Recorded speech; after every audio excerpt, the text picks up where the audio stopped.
Hello， 大家好，我是不二。Hello， 大家好，我是3岁。然后今天呢，我们想来具体的聊一下，就是关于在加拿大和在新加坡的两个工资结构的一个对比，然后从税前以及到税后大概的区间是多少。那我们目前聊的这个行业呢，可能仅限于3岁它这个教育行业，可能并不适用于大部分其他的，比如说行政啊，或者是金融行业。然后我们只是给一些想从事教育行业的，或者是从事一些研究工作的一些观众一些参考，这样子。对，那但是不二也可以聊一聊他在多伦多做的行政的工作，他也有一段时间行政的经历，对吧？对，然后就是如果后面这期视频还有时间的话，我可以把我的一些相关的想法和看法，然后加到视频的后面。那我们现在先以3岁他这个工作经验为开头吧。那我想采访一下你在加拿大做这种就是同样的工作嘛，然后在加拿大高校，那你当时的工资的税前和税前是怎么样的一个状态？就是在加拿大特别来说，就是多伦多，它这个像这种在高校里面做博士后或者说这种的研究员的这种 research fellow 这种工作的话，其实它是属于比较低薪的，总体上来说，因为它这个工作这种工种它并不能直接给学校带来收益。所以就是这些高校也不会给你特别高的工作。我有一个问题，就是你说是比较低薪的嘛，你有没有一个对比？就是说，比如说同行业，或者是跟博士对比，或者说你有给你其他工作、其他国家的类似的博士或博士后工作的这样的对比，让你得出这个结论。也可以，比如说我之前在欧洲读的博士是在比利时那边读的博士，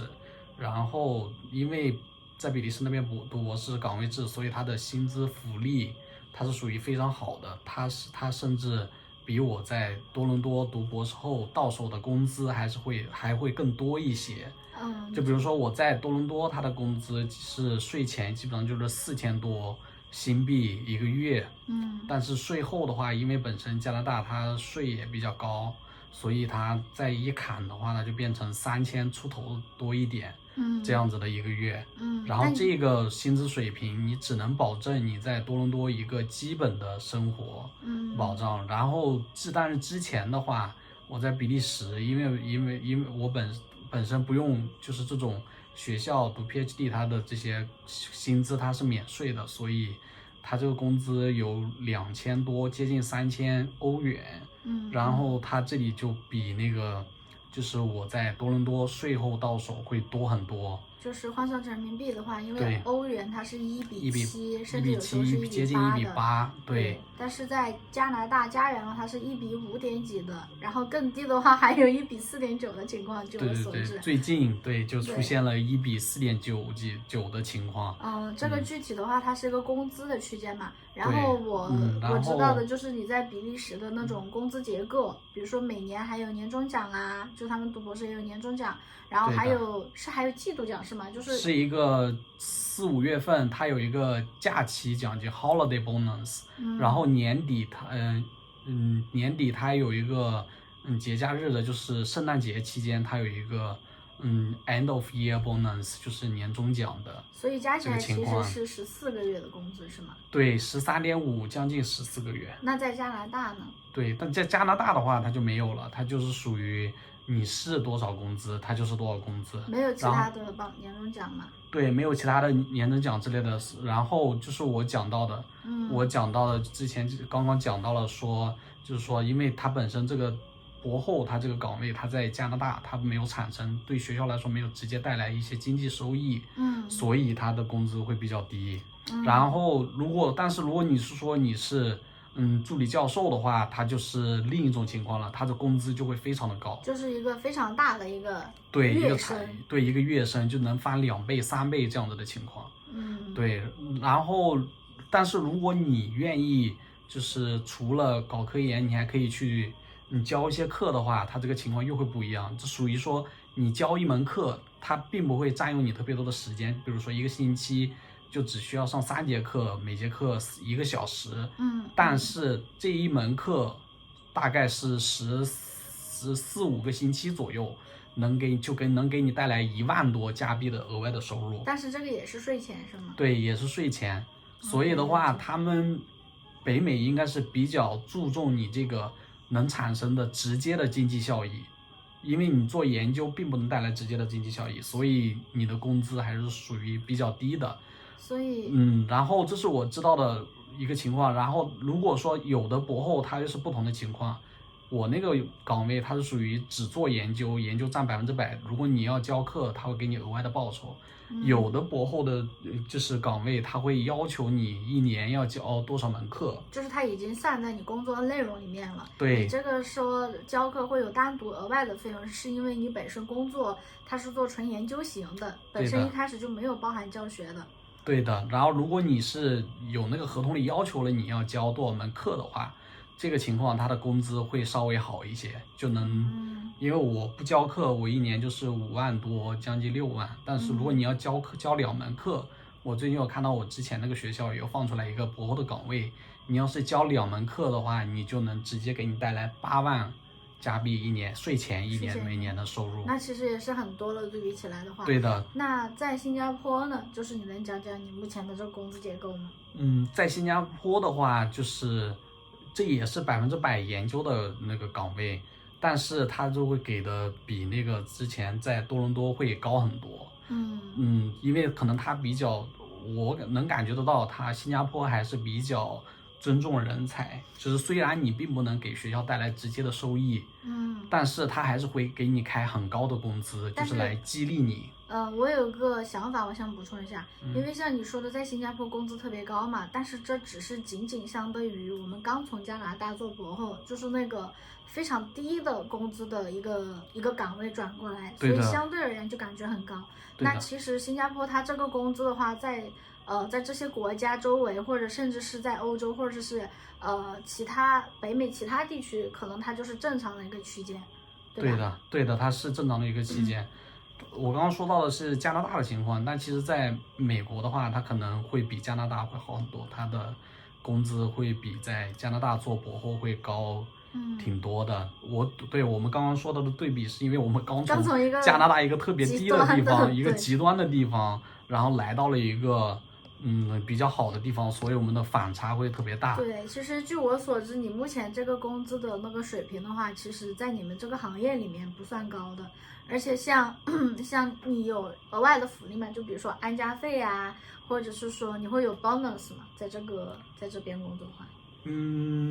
安家费是没有的，就是他不给的。然后 bonus 的话就是有的，是有的，但是他要满足一定的条件，因为我们学校的话，他就是要求你在一个学年里面，比如说你是2025年到2026年这么一个学年，他是要求你在2026年，如果你是比如说我是2026年4月份入职的，他会要求你2026年上半年到7月底之前，你要干满4个月最少。然后另外一个条件就是说，要求你在今年年底12月31号的这个时间节点，你是在职的。2个条件要同时满足。然后相当于其实比如说你今年是2026年4月才到岗的嘛，那这样子的话，其实是你要往前推，你2025年到今年7月份，你是必须有4个月的时间在职，然后是去年12月的时候也要在新加坡，不是要今年12月31号在新加坡。对，这种情况。所以你今年不一定能有 bonus， 对吧？对，不一定，因为我们是4月6号来的，4月、5月、6月、7月，它有4个月，但是我们是6号过来，所以它还差几天。对，可能差几天就少了那个什么3个月。对，我们这个是最多就是有3个月的 bonus 奖金，但这个也取决于就是老板对你这一年工作当中的满意度来决定的。如果他比较满意，他可能给你2个月，特别满意就给你3个月。但是如果像这种硬性条件，就比如说就直接是天数都不满足嘛，那可能就直接不考虑了呗。对的，因为如果你天数不满足的话，它的那个 bonus 这个申请系统它直接是灰色的，所以你就连申请都不能申请。OK，然后具体的情况我们还需要跟 HR 了解一下，就是我差这2天，他能不能到时候能不能给我 bonus 还不好说。我觉得可能希望不大。是然后的，因为学校，我感觉学校对于这种系统，就是新加坡，它对于这个要求还是挺严格的，对吧？很遵循的，他们这边都是规矩导向的。对，然后我刚刚就说为什么说在新加坡感觉你现在这个工资其实没有说就是在大家眼里感觉是很高的嘛，就是因为我们在横向对比的话，它其实跟欧洲那边你读博士的工资其实也没有差多少，有差很多吗？还是差的比较多，就是多了1/3，有没有算？对，应该多的是将近有一半，多一半，那就是多1/2呗。对。OK， 那也是正常的，因为你在欧洲要是做博士后的话，他工资也是水涨船高的。对，这个是对，我考虑的是我之前读博士的时候拿到的工资。对，但是如果你横向对比在欧洲读博士后的话，其实这个工资。我做博士后，他的工资4000多可能会有。那是税前。我知道。对，税前，然后税后的话，它可能是3500到4000这个区间，具体的要看你的个人的情况，扣税的情况。我记得你之前有个同事也就在欧洲，就是类似的工程领域做博士后嘛，他不是到手3800，不是，他是税前3800还是到手3800？我记得有到手有3000多，对，是的，这个是大概这么一个区间。然后这样算一下的话，也有3万多，然后在这的话也有3万多，但是在这的话，它的区别就是说它这里的税特别低。对，但是这是一个优势。对，因为新加坡它的根据我们这种收入水平的话，它的税率大概就是5%左右一年。所以现在你的工资是没有交税的是吗？还是说已经交过了？但是你刚刚说年后还要补税。没有交过。它这边新加坡它是有2种情况，一般大部分人都是选择那种比较简单的，它就是第一种就是你每个月就是足额到账，如果你不是新加坡公民或者是 PR 的话，它就是你每个月工资是多少。比如说你一年工资有5万新币，对吧？然后你5万除以12，对不对？然后这就是你每个月就是4166左右这样子的工资，然后他每个月就把这4166的工资打到你的账户里面，然后到了第2年的时候，他有一个报税的一个时间节点，然后这边一般都是你的公司的 HR 会帮你弄好这些事情，你只需要点那个链接填进去交钱就行，然后你再统一交上一年你收入总额几% 的税。相当于就是一次性交前1年的呗。对，一次性交前1年的。然后新加坡因为你只是拿的是临时工作签证，然后你并不能就是享受一些国家的比如说养老保险啊，你也不用交什么 Social Security 这一部分的费用，所以它有好有坏。就是好的就是你到手多了，给你的感觉就是你的工资会特别高，但同时你享受的福利少了。对，同时你享受的福利就是少了。然后比如说我们之前在多伦多的话，它的那个医保是属于国家医保，就你只要在这工作，你就可以享受这个医保，全民医疗免费是吗？对，全民医疗的这个保险。但是新加坡的话，它还要分你的工种，有的工作好一点的，它就会保你的保险。比如说学校的工作，它属于就是福利待遇稍微好一点，你就可以去医院看病，也不用花什么钱。但如果你是在那种小公司上班的话，它就有特别大的就是这个医疗，万一你生什么病，开销就会比较大，这是一个问题。然后另一个就是因为拿临时工作签证的人，他也不能交他们这边一个叫做 CPF， 他那个也属于养老金、公积金和三金合一的。它有个养老、公积和另一个就是是一个看病的一个基金，就有3个基金。因为我本身就是做这方面研究的，所以我了解的多一点。这三个基金，然后它这一部分它带来的收益就是说，公司给你交大概8%-9%的样子，然后你自己再出7%的样子，然后你凑起来能有个额外的10%几的这个钱每个月有这个钱会放到你这个 CPF 账户里面。这个是我们没有享受到的，就是等同于说我们无形之中就比本地人或者是拿永久居民的人他少了这么10%左右的工资。对的。好吧。因为这个钱，如果你要还没退休之前，你想离开新加坡，你是可以直接一笔带走的。对。了解的。是的，然后大概的工资就是这样。你看你还有什么想了解的，我可以再讲解一下。其实具体的话，我觉得应该都差不多了，大家心里也有一些数了。然后另外的话，可能我就想聊一下关于我在加拿大做的一些行政工作，可能在那边的感觉。其实我觉得，因为我现在在新加坡，目前也在找工作嘛，我可能也在投市场还有行政方面的一些岗位。那在投的过程中呢，我有看到新加坡他们本地招聘的一些工资信息啊，然后上班的时间要求啊。然后其实你在新加坡的话，我发现大部分的本地公司，它会要求有8点半到6点，就是上班和下班时间的这样的一个要求。就是你每周可能就不只是工作40个小时，它有的岗位就哪怕也是普通的行政，它可能也会要求你周6到班，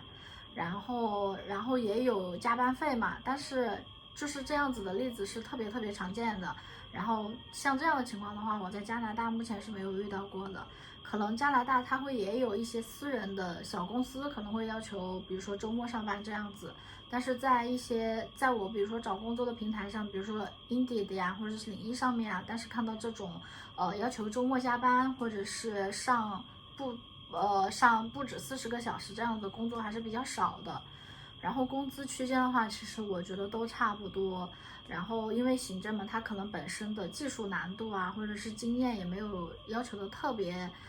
高，然后其实也都在2500到3500的区间，然后高级的话可能就是3500往上。然后对，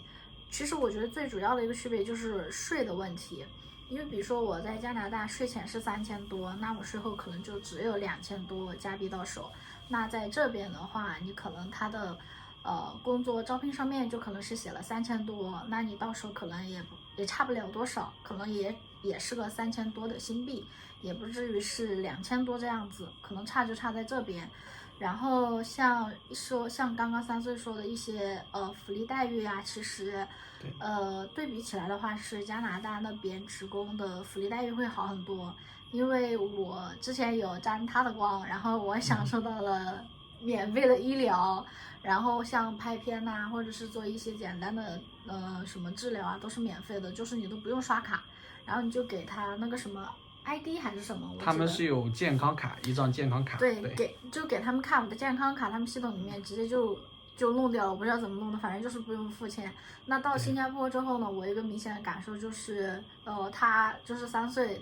的能够带给我这个 DP 的身份，其实它的功能是特别受限的。所以我其实还想再讲下一期，就是关于 DP 在各个国家就是找工作啊，或者是一些福利待遇的差别和不同。对，下一期我们可以讲一下它这个各个国家它工作签证的问题，对吧？对，因为我们本身之前也在挺多个国家工作过，我们先是在比利时，然后我们去了加拿大，然后我们再来到了新加坡。对，其实我们也有，比如说其他朋友在其他的国家嘛，比如说你有意大利的，或者还有英国的，就是大家的感觉都很不一样。是的。对，可以，如果大家感兴趣，我们可以再另外新开一期讲讲这个工作签证的问题，对吧？对，然后这就大概是今天视频的主要内容啦，我们下期再见，拜拜。OK。